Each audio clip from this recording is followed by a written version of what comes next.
Nos es grato compartir con usted recursos espirituales para su edificación personal.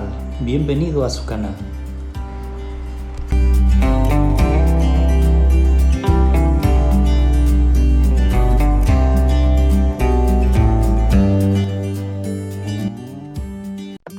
En el Evangelio según San Lucas, capítulo 6, y vamos a considerar los versículos del 1 al 11. Dice la palabra de Dios: Aconteció en un día de reposo que, pasando Jesús por los sembrados, sus discípulos arrancaban espigas y comían, restregándolas con las manos. Y algunos de los fariseos les dijeron: ¿Por qué hacéis lo que no es lícito hacer en los días de reposo? Respondiendo Jesús les dijo: ¿Ni aun esto habéis leído, lo que hizo David cuando tuvo hambre él y los que con él estaban? Cómo entró en la casa de Dios y tomó los panes de la proposición, de los cuales no es lícito comer sino solo a los sacerdotes, y comió, y dio también a los que estaban con él. Y les decía: el Hijo del Hombre es Señor aún del día de reposo. Aconteció también en otro día de reposo que él entró en la sinagoga y enseñaba, y estaba allí un hombre que tenía seca la mano derecha. Y le acechaban los escribas y los fariseos para ver si en el día de reposo lo sanaría, a fin de hallar de qué acusar. Mas él conocía los pensamientos de ellos, y dijo al hombre que tenía la mano seca: levántate y ponte en medio. Y él, levantándose, se puso en pie.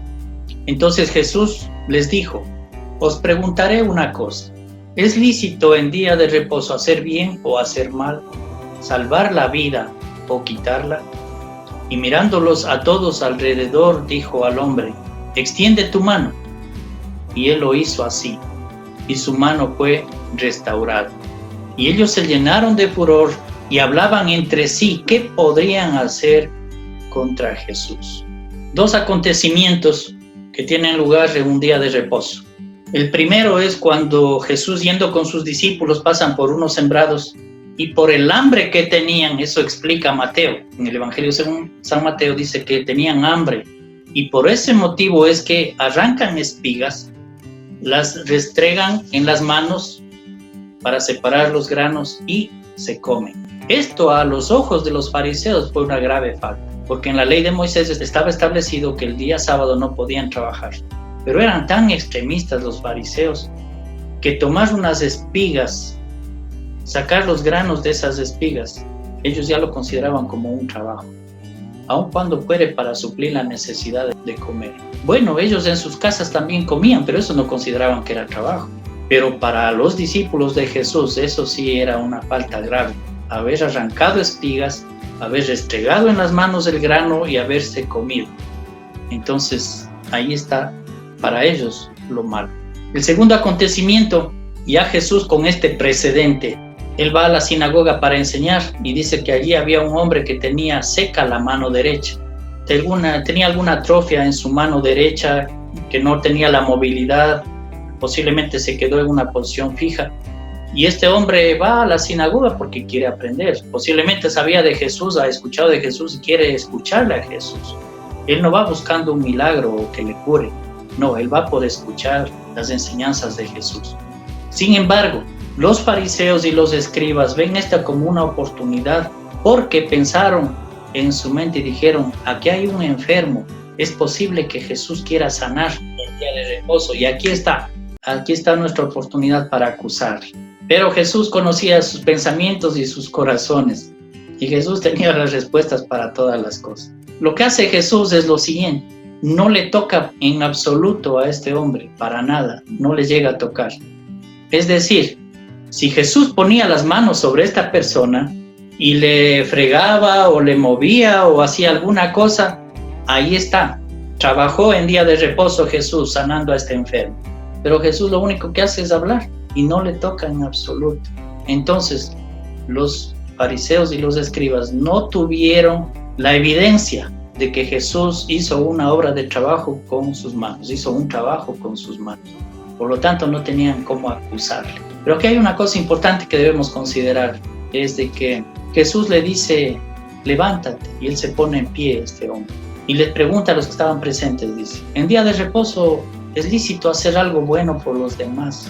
Nadie le responde. Y entonces ahí es cuando Jesús le dice que debe extender su mano. Extiende tu mano, dice. Y él lo hizo, y su mano fue restaurada. Qué gran bendición para este hombre, desde luego. Porque pensemos un poquito, ¿qué es lo que sucede con una persona que tiene una atrofia en la mano? Primero, no le tiene al descubierto. Posiblemente no pone ese brazo en la chaqueta o en el saco, no le pone, le deja por adentro. Y el brazo de la chaqueta o el saco queda colgando. ¿Por qué? Porque tiene que cubrir su atrofia. Y esa es una reacción natural de las personas. Segundo, cuando una persona tiene estas circunstancias, no tiene la facilidad de movilidad y no quiere sacar y no quiere abrirse su chaqueta para que la gente lo viera públicamente. Y eso es lo que sucede en la sinagoga. Jesús lo que hace es hacerle que se ponga de pie y que enseñe su atrofia, su problema. Y cuando este hombre enseña, entonces Jesús le dice la palabra, solamente le dice extiende tu mano.